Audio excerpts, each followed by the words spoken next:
Black প্যান্থারের ছবি দেখাবো। পাহাড়ে আবারও ব্ল্যাক প্যান্থার বা কালো চিতার হদিশ। বহাল তবিয়তে পায়চারি করছে কালো চিতা। কার্শিয়াংয়ের এবার ছবি।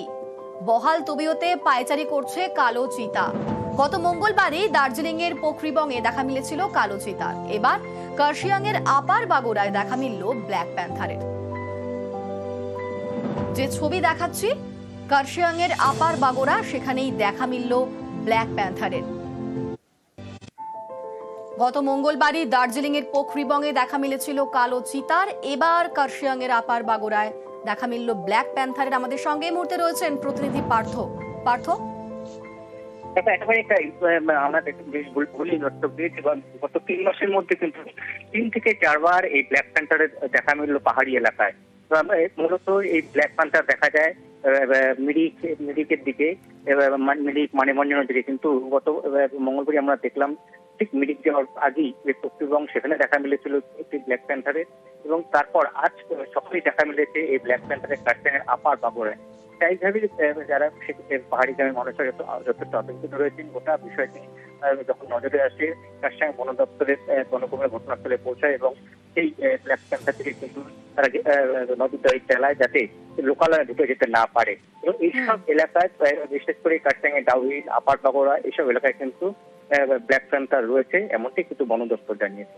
বেশ, ধন্যবাদ পার্থ। শুরুতেই যে খবরের দিকে নজর রাখতে হচ্ছে, জেপিসি বয়কট তৃণমূলের। যৌথ সংসদীয় কমিটিতে সংবিধান সংশোধনী বিল। আমরা জানি এই বিলে বলা হয়েছে যে 1 মাসের বেশি জেল খাটলে মুখ্যমন্ত্রী কিংবা প্রধানমন্ত্রীর পদও খোয়াতে হতে পারে। আর সেই বিল পাঠানো হয়েছে যৌথ সংসদীয় কমিটিতে। আর সেই কমিটিতে থাকবে না তৃণমূল কংগ্রেস। বিবৃতি দিয়ে জেপিসি বয়কটের ঘোষণা করেছে তৃণমূল। জেপিসিকে প্রহসন বলে কটাক্ষ করেছে তৃণমূল। আর গতকালই কলকাতা সফরে এসে মন্ত্রিত্ব বাতিল বিলের পক্ষে সওয়াল করে সুর চড়িয়েছিলেন প্রধানমন্ত্রী নরেন্দ্র মোদী। इस बार लोकसभा में भाजपा सरकार एक बहुत बड़ा एंटी करप्शन बिल लेकर आई है। टीएमसी के एक मंत्री टीचर्स घोटाले में आज तक जेल में है। घर से नोटों का पहाड़ मिला, लेकिन तब भी वो मंत्री कुर्सी छोड़ने को तैयार नहीं थे। टीएमसी के एक और मंत्री पर गरीबों का राशन लूटने का आरोप है। ये मंत्री भी जेल जाने के बाद कुर्सी छोड़ने को तैयार नहीं थे। हमने तो ये देखा है कि मुख्यमंत्री तक जेल जाते हैं, लेकिन वो जेल से सरकार चलाते हैं। और मोदी संविधान का ये अपमान होते नहीं देख सकता। मंत्री हो, मुख्यमंत्री हो, अरे इतना ही नहीं, प्रधानमंत्री को भी सख्त कानून के दायरे में लाया हूं। अगर पीएम भी 30 दिन जेल में रहे और उन्हें जमानत न मिले तो अगले दिन उनकी कुर्सी भी चली जाएगी। टीएमसी के लोग भ्रष्टाचार के खिलाफ इस कार्रवाई पर भड़क गए। वो इस कानून का विरोध कर रहे हैं। संसद में इस बिल को फाड़ने की कोशिश की है। দুর্নীতিগ্রস্তরা বিজেপিতে যোগ দিয়েছে, কটাক্ষ করেছেন কুণাল ঘোষ।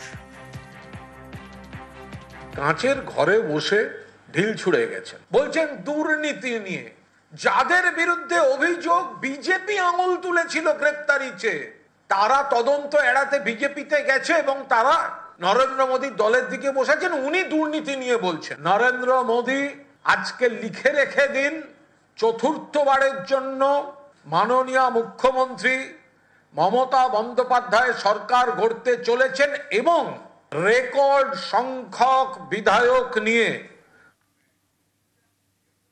ভোটার কার্ড বন্টনে এবার ছবি তোলার নির্দেশ। ভোটারের বাড়িতে এপিক পৌঁছে দেওয়ার সময় ছবি, যিনি এপিক নিচ্ছেন তার সই ছবি তুলে রাখার সিদ্ধান্ত। ডিজিটাল এভিডেন্স হিসেবে 6 মাস তথ্য সংরক্ষণ ডাক বিভাগের। কার হাতে এপিক দেওয়া হলো সেই তথ্য সংগ্রহের নির্দেশ দিয়েছে কমিশন। আমাদের সঙ্গে এই মুহূর্তে সরাসরি রয়েছেন প্রতিনিধি সোমরাজ। সোমরাজ, কেন এই সিদ্ধান্ত, এত কড়াকড়ি কেন?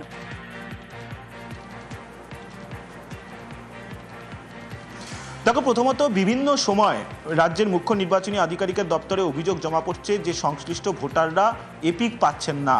সেক্ষেত্রে রাজ্যের মুখ্য নির্বাচনী আধিকারিকের দপ্তর মনে করছেন যে ডাক বিভাগ থেকে যে এপিক পৌঁছে যাচ্ছে সংশ্লিষ্ট ভোটারের কাছে, সেক্ষেত্রে সেই ভোটার যদি এপিক না পান তার বদলে কে সেই এপিকটি নিচ্ছে সেটা নিশ্চিত করার জন্যই এই সিদ্ধান্ত নির্বাচন কমিশনের তরফে নেওয়া হয়েছে, যেখানে বলা হচ্ছে যে এপিক যখন সংশ্লিষ্ট ভোটারের বাড়ি পৌঁছাবে তখন তিনি বা তার হয়ে যিনি এপিক নেবেন তার সই ছবি তুলতে হবে এবং সেই ছবি তুলে প্রাথমিকভাবে 6 মাস ডিজিটাল এভিডেন্স হিসেবে সংরক্ষণ করে রাখবে ডাক বিভাগ।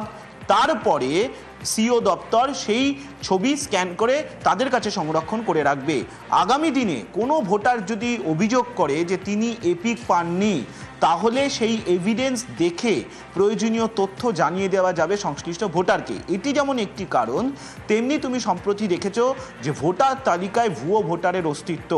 সেক্ষেত্রে এরকমও অভিযোগ পুলিশের থেকেই এসছে রাজ্যের মুখ্য নির্বাচনী আধিকারিকের দপ্তরে যে ভুয়ো ভোটার হিসেবে ভোটার তালিকায় নাম রয়েছে, কিন্তু সেই এপিকগুলি কেউ বা কারা নিচ্ছেন। এক্ষেত্রে মুখ্য নির্বাচনী আধিকারিকের দপ্তর মনে করছে যে এই তথ্যগুলি থাকলে আগামী দিনে যদি কোনো সংস্থা তদন্ত করতে চায় তাহলে তাদের তদন্তে আরও সুবিধা হবে। তার কারণ সেক্ষেত্রে ডিজিটাল এভিডেন্স হিসাবে কে বা কারা সংশ্লিষ্ট ভোটারদের এপিকগুলি নিচ্ছে তার তথ্য তাদের কাছে থাকবে। মূলত এই কারণগুলির কথা মাথায় রেখেই এই সিদ্ধান্ত নেওয়া হয়েছে বলেই কমিশন সূত্রে খবর। ধন্যবাদ সোমনাথ। আর এবার যে খবরের দিকে নজর রাখবো, আবারও বাংলা শ্রমিককে নির্যাতন। মুম্বাই ঘটনা, মুম্বাইয়ে আবারও বাংলা শ্রমিককে নির্যাতন করা হয়েছে। বিষ্ণুপুরে বাড়িতে ফিরে অভিযোগ পরিযায়ীর। 14 বছর ধরে মুম্বাইয়ের দাদরায় বসবাস করেন সাইফুল। বাংলা বলায় সম্প্রতি নির্যাতন প্রতিবেশীদের। বাড়ি থেকে বেরোলেই গালিগালাজ, মারধর। বাংলা বলায় বাংলাদেশি তকমা দিয়ে অত্যাচার। মারধরের অভিযোগ মুম্বাই পুলিশের বিরুদ্ধেও। পুলিশ 50,000 টাকা চায় বলে অভিযোগ। বাংলাদেশি তকমায় কারখানা থেকেও ছাঁটাই। ভাড়া দিতে না পারায় ঘর ছাড়ার নির্দেশ বাড়ি মালিকের। দাদরা থেকে কল্যাণে গিয়ে 3 দিন মন্দিরে আশ্রয়। অবশেষে এ রাজ্যের প্রশাসনের মদতে বাড়ি ফেরা। স্ত্রী ছেলেকে নিয়ে ফিরেও কাটছে না আতঙ্ক। কি বলছেন তিনি শুনুন। ঠিক আছে, আমরা কালকে সকাল হলে আন্টি यहाँ से चला जाऊंगा वो তো বলার পরে ওরা বললো ঠিক আছে জরুরি তাই। সেখানে কি পরিস্থিতি? ওই বাংলা কথা বললে মারধর করতো, বাইরে বার হতে পারতাম না। আমাদের বাঙালি কেউ বাইরে বার হতে পারেনি, কেউ বাংলায় কথা বলতে পারেনি। অনেক লোক পালিয়ে আসছে, মুম্বাইতে কেউ থাকতে পারেনি বাঙালি। আমরা যে গুলিটাই ছিলাম পুরো বাঙালি বস্তি ছিল ওটা। ওখানে বাঙালি বাজার আছে, সন্তাকুড়িতে বাঙালি বাজার আছে, বাজারও বন্ধ। 2-3 বার তো আধার কার্ডও কেড়ে নিয়েছিল। এবারে ট্রেন দিয়ে নেমেছি, এবার টিটি ফিটি ছিল, আমার কাছে টিকিট নেই। কোনোভাবে লুকিয়ে ছুপিয়ে করে আমি ওই আন্ডারগ্রাউন্ড দিয়ে বার হয়ে তবে এসেছি। আর শ্রমিক পরিবারের পাশে থাকার আশ্বাস বিধায়কের। বাংলা ভাষা বললেই বাংলাদেশি বলে দেওয়া হচ্ছে এবং এটা আমাদের কাছে খুবই লজ্জার, এটা আমাদের কাছে খুব দুঃখের। এক ডাকে আমাদের মাননীয় সাংসদ অভিষেক বন্দ্যোপাধ্যায়কে সাইফুল ফোন করে। বাঙালির সম্মান, আত্মসম্মান, মর্যাদার প্রশ্ন দেখা দিয়ে দিয়েছে। এখানের এই লড়াই আমাদেরকে চালিয়ে যেতে হবে।